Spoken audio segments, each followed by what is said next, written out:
नमस्कार मित्रों, मैं रजनीकांत पाठक स्वागत करता हूं आपका पाठक ट्यूटोरियल के ऑफिशियल यूट्यूब चैनल पाठक स्टडी मंच पर।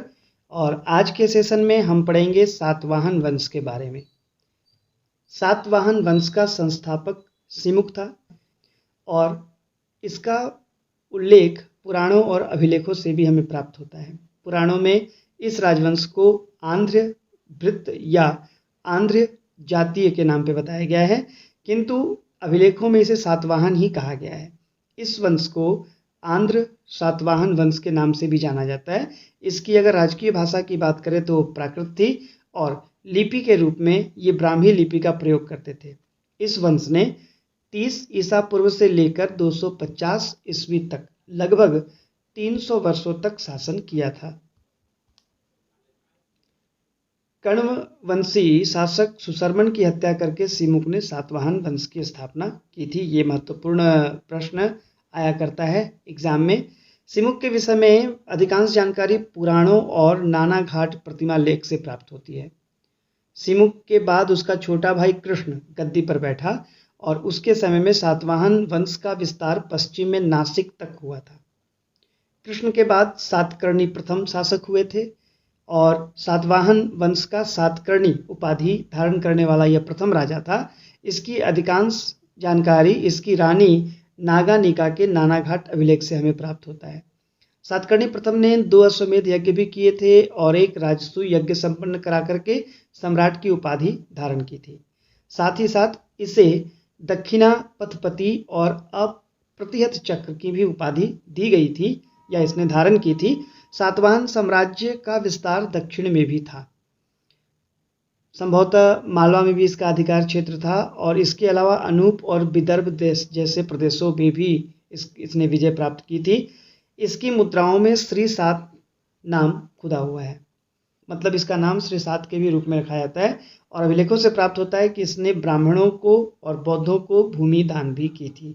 ये वो सारे पॉइंट्स हैं जो कि एग्जाम में बहुतायत पूछ दिया करते हैं। गौतमी पुत्र सातकर्णी इस वंश का महानतम शासक था। इसने 106 से 130 ईस्वी तक शासन किया था। इसकी सैन्य विजय या फिर सैनिक विजयों की जानकारी इसकी माता बलश्री ने नासिक अभिलेख में दी है। इस अभिलेख में गौतमी पुत्र सातकर्णी को एकमात्र ब्राह्मण या अद्वितीय ब्राह्मण कहकर संबोधित किया गया है। इसने शक शासक नहपान को पराजित करके मार डाला था।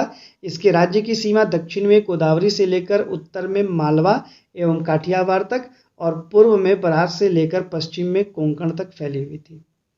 इसने राजराज, महाराज, वेनकटक स्वामी जैसी उपाधियां धारण की थी। गौतमी पुत्र सातकर्णी के बाद उसका पुत्र वशिष्ठी पुत्र पुलुमावी राजा हुआ और इसके बारे में जानकारी अमरावती के लेख से प्राप्त होती है। पुलुमावी अकेला सातवाहन राजा है जिसका उल्लेख अमरावती में किया गया है। इसे दक्षिणा पथेश्वर भी कहा जाता है। पुलुमावी के कुछ सिक्कों में 2 पतवारों वाले जहाज का चित्र बना हुआ है। यह प्रश्न परीक्षा परक है, एग्जाम्स में क्वेश्चन आते हैं इससे। सातवाहनों की 9 शक्ति विकसित होने का प्रमाण यहाँ से प्राप्त होता है। और पुलुमावी के बाद शिव श्री सातकर्णी शासक हुआ, उसके बाद यज्ञ श्री सातकर्णी शासक हुआ। सातवाहन साम्राज्य का अंतिम प्रतापी राजा था यज्ञश्री सातकर्णी और इसके सिक्कों पर जलयान के भी चित्र मिलते हैं जो जलयात्रा और समुद्री व्यापार के प्रति लगाव को प्रकट करते हैं। साक्ष्यों से यह पता चला है कि सातवाहनों के राजकुमारों को कुमार कहा जाता था और बड़े पुत्र को युवराज नहीं बनाया जा सकता था। राज की आय का मुख्य साधन भूमि कर, नमक कर एवं न्याय शुल्क था। प्रशासनिक अधिकारियों में अमात्य, महामात्य, भंडारिक आदि प्रमुख हुआ करते थे। उसमें 3 प्रकार के सामंत पाए गए हैं, जिसमें कि एक महारथी, महाभोज और महासेनापति के नाम पर ये हुआ करते थे। महारथी को सिक्के जारी करने का अधिकार प्राप्त था। इस काल के अधिकतर सिक्के शीशे के मिले हैं। ये भी एग्जाम्स में कई बार प्रश्न पूछ दिया करता है। हालांकि शीशे के सिक्कों के अतिरिक्त तांबे और कांसे की मुद्राओं का भी वर्णन आता है, वहाँ पे प्राप्त होते हैं, वहाँ इसका निर्माण हुआ करता था। ब्राह्मणों को भूमिदान एवं जागीर देने की प्रथा का प्रारंभ सर्वप्रथम बताया जाता है कि सातवाहनों ने ही किया है।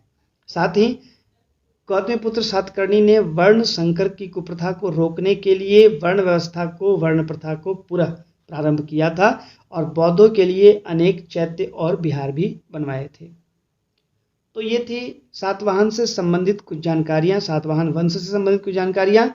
मिलते हैं अगले सेशन में, तब तक के लिए नमस्कार, धन्यवाद।